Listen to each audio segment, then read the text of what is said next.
आज की कहानी बिहार के एक ऐसे लोकसभा सीट की जहां से बिहार के दो मुख्यमंत्री सांसद के रूप में जीते।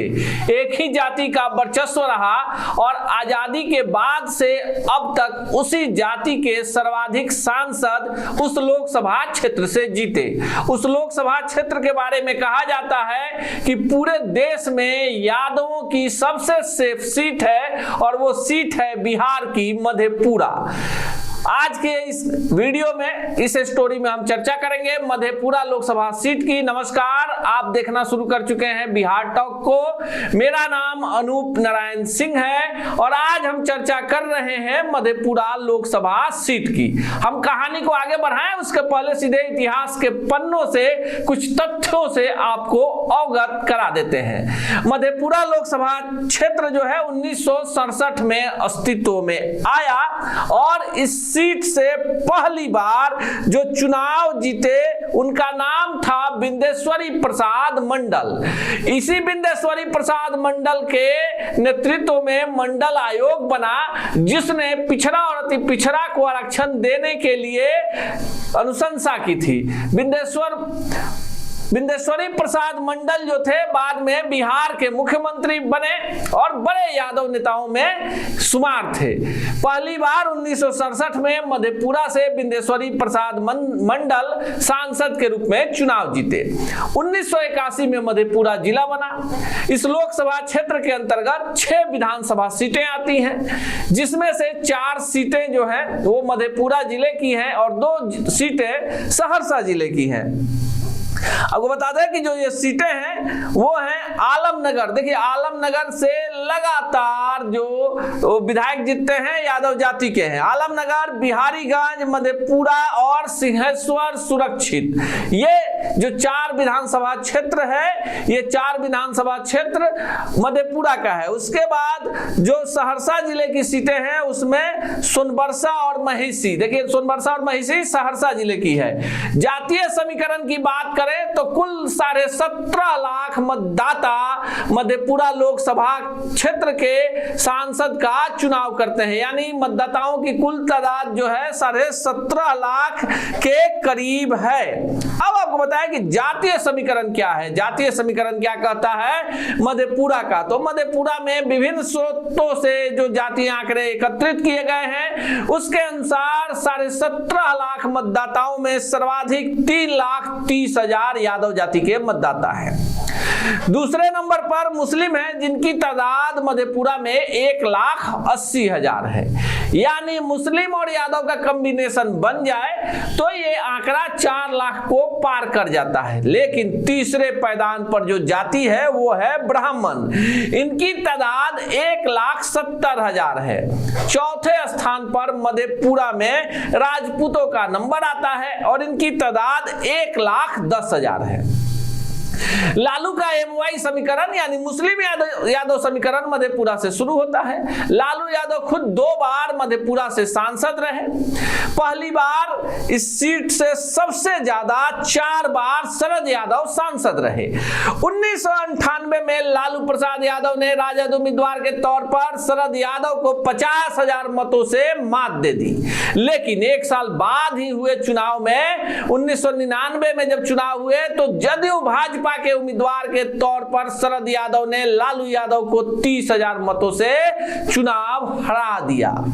इसके बाद शरद यादव लगातार यहां से जीतते रहे। शरद यादव के बारे में बता दें कि शरद यादव जो थे बिहार के रहने वाले नहीं थे, पर उनकी राजनीतिक कर्मभूमि बिहार थी। जेपी आंदोलन में जेल गए थे और पहली बार मध्य प्रदेश से सांसद बने। दूसरी बार जो शरद यादव थे वो उत्तर प्रदेश के इटावा से सांसद बने थे और उसके बाद मधेपुरा से सर्वाधिक 4 बार शरद यादव जो है वो सांसद बनने में सफल रहे। लेकिन 2014 में क्या हुआ, देखिए 2014 की जो लड़ाई थी काफी कांटे की टक्कर थी। 2014 में नीतीश कुमार जो थे भाजपा से अलग हो गए थे, यानी भाजपा का साथ छोड़कर हट चुके थे।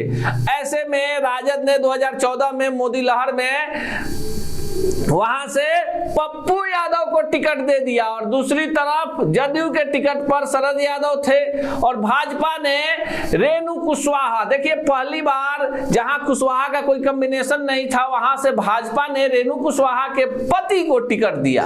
लड़ाई कांटे की टक्कर की हुई और वहां पर पप्पू यादव जो है मोदी लहर में ये सीट मधेपुरा सीट से लालटेन जलाने में सफल हो गए। उसके बाद क्या हुआ 2019 में, तो वो कहानी भी आपको बता देते हैं।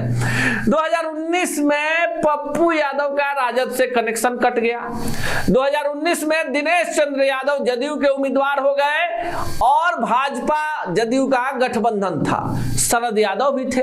शरद यादव पर राजद ने दांव लगा दिया। जिस शरद यादव और लालू यादव की लंबी लड़ाई मधेपुरा लोकसभा सीट पर हुई, 2019 आते आते शरद ने सरेंडर किया और लालू ने अपने जाति के शरद यादव को राजद का उम्मीदवार बना दिया। जो पार्टी थी शरद यादव ने एक पार्टी बनाई थी, उसका मर्ज हो गया आरजेडी में।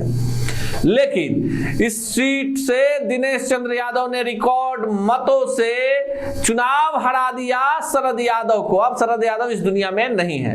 पप्पू यादव की जमानत जब्त हो गई थी। वही पप्पू यादव हैं जिनका सीमांचल में एक छत्र साम्राज्य हुआ करता था। जातीय समीकरण भी बताया हमने। मधेपुरा में 6 विधानसभा सीटें, 17,25,000 मतदाता, सर्वाधिक 3,30,000 मुस्लिम मतदाता, 2 लाख के करीब 3,30,000 सुधार कर दे 3,30,000 यादव मतदाता, 2 लाख के करीब मुस्लिम मतदाता और 2 लाख के ही करीब ब्राह्मण मतदाता, उसके बाद 1.5 लाख के करीब राजपूत मतदाता और सीट का जो कॉम्बिनेशन एम समीकरण 2023 में क्या होगा। मधेपुरा से दावेदार बहुत ज्यादा है। दिनेश चंद्र यादव का टिकट कटेगा ऐसा कोई संभावना दूर दूर तक नजर नहीं आती है।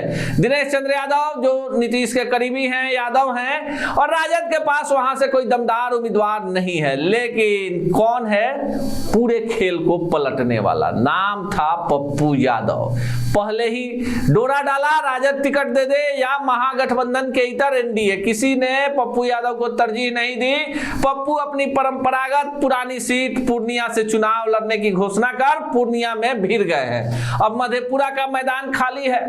भाजपा की तरफ से कौन उम्मीदवार होगा, तो जो संभावना बन रही है उसके अनुसार रेणु कुशवाहा या कोई बड़ा यादव चेहरा हो सकता है। लेकिन जदयू राजद जिसका गठबंधन है, यहां पर दिनेश चंद्र यादव का टिकट कटना मुश्किल ही नहीं नामुमकिन है। पर राजद की तरफ से जिनकी तैयारी चल रही है, अपने विवादित बयानों के कारण ज्यादा और बिहार के शिक्षा मंत्री होने के कारण कम लोकप्रिय चंद्रशेखर जो यहीं से विधायक हैं, वो भी एमपी बनने का ख्वाब देख रहे हैं। और जाहिर सी बात है कि लालू यादव के करीबी हैं, तो चंद्रशेखर के लिए भी इस सीट की डिमांड लालू ने नीतीश के सामने रख दी है।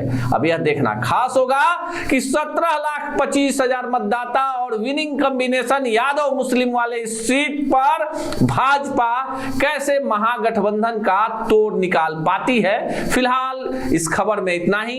अगली खबर में आएंगे तो बिहार के ताजा तरीन राजनीतिक हालात और बिहार में पल पल बदलते जातीय समीकरण, सामाजिक समीकरण की भी चर्चा करेंगे। ऐसे ही खबरों के लिए जुड़े रहिए बिहार टॉक से। यूट्यूब पर लाइक और सब्सक्राइब करें, बेल आइकन जरूर दबाएं। फेसबुक, ट्विटर और इंस्टा पर फॉलो करें।